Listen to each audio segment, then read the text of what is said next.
Baik, selamat malam semuanya. Selamat malam adik-adikku, anak-anakku yang ada di rumah. Kembali lagi ke materi les matematika, melanjutkan tentang bilangan bulat yang kemarin. Tapi untuk pertemuan pada malam hari ini, kita akan belajar terkait dengan bilangan pecahan. Jadi kita kan materinya babnya bilangan, tapi kita banyak bab yang dibahas, banyak subbab yang akan kita bahas. Salah satunya kemarin bilangan bulat sudah, tentang sifat dan operasinya. Nah, yang kedua yaitu bilangan pecahan.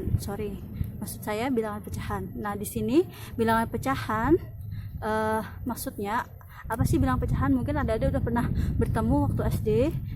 Nah, mungkin Miss bakal review sedikit terkait bilangan pecahan. Yang pertama tentang simbolnya, pasti adik-adik sudah pada paham. Di sini simbolnya A per B. Nah, A per. Nah, per ini yang dimaksud dengan melambangkan bilangan pecahan itu sendiri. Dimana A-nya seperti kita tahu, A-nya itu pembilang dan B-nya itu penyebut. Nah, sampai sini udah paham kan pastinya? Mungkin di SD sudah pernah bertemu. Contohnya seperti 1/2, 2/3, 3/4 dan lain sebagainya. Itu namanya bilangan pecahan. Nah, untuk selanjutnya tanda membandingkan pecahan. Nah, mungkin juga pernah mendengar juga waktu SD. Kita akan mengulas lebih jauh di kelas 7 pada kesempatan kali ini tentang tanda membandingkan pecahan. Di sini ada kurang dari, lebih dari, sama dengan, kurang dari, sama dengan, lebih dari, sama dengan. Misalkan contohnya nih, Miss punya angka 2/3. Nah, pertamanya ini 2/3 sama dengan 2/3. Nah, karena antara ruas kiri, nah sama dengan yang di sebelah kiri itu Miss bilang ruas kiri. Nah, kanan, bagian kanan dari tanda sama dengan yaitu ruas kanan. Nah, di sini ruas kiri sama ruas kanan bernilai sama, makanya dia tandanya sama dengan. Nah, yang kedua misalkan ada kasus 2/3 sama 4/6. Nah, ini Miss tulis sama karena apa? Miss ini kan angkanya berbeda 4/6. Nah, jadi di tanda membandingkan pecahan, nah ketika ada dua angka yang tidak sama, untuk mencari tanda membandingkan, kita lihat dulu, sederhanakan angka yang senilai. Nah, 4 sama 6 ini bisa nggak disederhanakan dengan angka yang senilai? Nah, bisa kan? Nah, di atas dibagi dengan angka 2, yang bawah juga dibagi dengan angka 2. Ya, sama-sama dibagi angka 2, berarti kan 4 dibagi 2, 2, 6 dibagi 2, 3. Nah, 2/3 sama dengan 2/3, sama. Jadi bisa disederhanakan terlebih dahulu. Misalkan tidak bisa disederhanakan bagaimana, Miss? Berarti ya itu tidak sama tandanya. Kalau tidak sama bagaimana? Nah, yang kedua ini.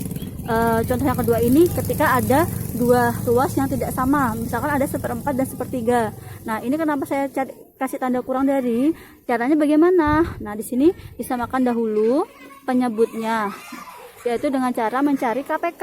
Nah, KPK dari penyebut ya, diingat, bukan dari pembilang tapi penyebutnya. Penyebutnya kan 4 dan 3. Kita cari KPK-nya 4 dan 3 itu berapa? Yaitu 12. Nah, makanya di sini Miss tulis 1/4 sama dengan 3/12. 1/3 sama dengan 4/12 karena sama-sama mencari penyebutnya 12. Seperti itu. Kan 12 dibagi 4, 3 dikali 1, 3. Terus 12 dibagi 3, 4 dikali 1, 4. Nah, mungkin kurang lebihnya seperti ini. 1/4 itu kurang dari 1/3. Nah, 3/12 kan lebih kecil nih angkanya daripada 4/12. Nah, ketika dibalik 1/3 itu lebih besar daripada 1/4 karena 4/12 lebih besar daripada 3/12. Seperti itu. Nah, selanjutnya masuk ke penjumlahan dan pengurangan. Subbab penjumlahan dan pengurangan dari bilangan pecahan itu sendiri. Misalkan contoh pertama nih, ada 1/7 ditambah 2/7. Nah, ketika penyebutnya sama, pembilangnya otomatis dijumlahkan ataupun nanti dikurangkan. Ketika penyebutnya sama ya, diingat. Jadi 1/7 ditambah 2/7 yaitu 3/7. Nah, bagaimana kalau penyebutnya beda? Nah, ketika ini misalkan penyebutnya 4 dan 5, berarti dicari dulu nih KPK dari 4 dan 5, yaitu kan 20. Berarti kan 20 dibagi 4 dikali 1, 5. Nah, di sini juga 20 karena sama-sama 20 KPK-nya kan.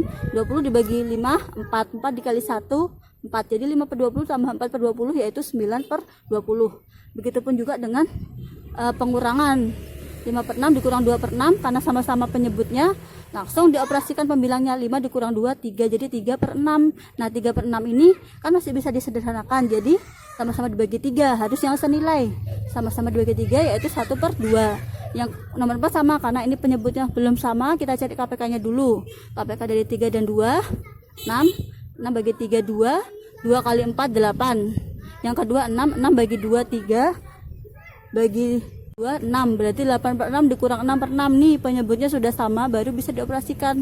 8 dikurang 6 yaitu 2 per 6. 2 per 6 ini bisa dibagi dengan yang senilai, sama-sama dibagi 2, berarti hasilnya 1 per 3. Nah jadi kuncinya ketika suatu jawaban itu masih bisa disederhanakan, boleh disederhanakan atau wajib disederhanakan lebih tepatnya sampai paling kecil atau sederhana paling terkecil nilainya. Nah untuk membuat penyederhanaan pecahan antara pembilang dan penyebut itu harus dibagi dengan sama-sama angka yang sama antara pembilang dan penyebut. Misalkan di atas dibagi 2, di bawah harus dibagi 2, tidak boleh beda, tidak boleh dibaginya misalkan di atas dibagi 2, penyebutnya dibagi 3, pembilangnya dibagi 2, itu tidak boleh. Jadi harus sama-sama dibagi dengan angka yang senilai. Nah cukup sekian, terima kasih penjelasan pada malam hari ini. Selanjutnya kita masuk saja tanya jawab.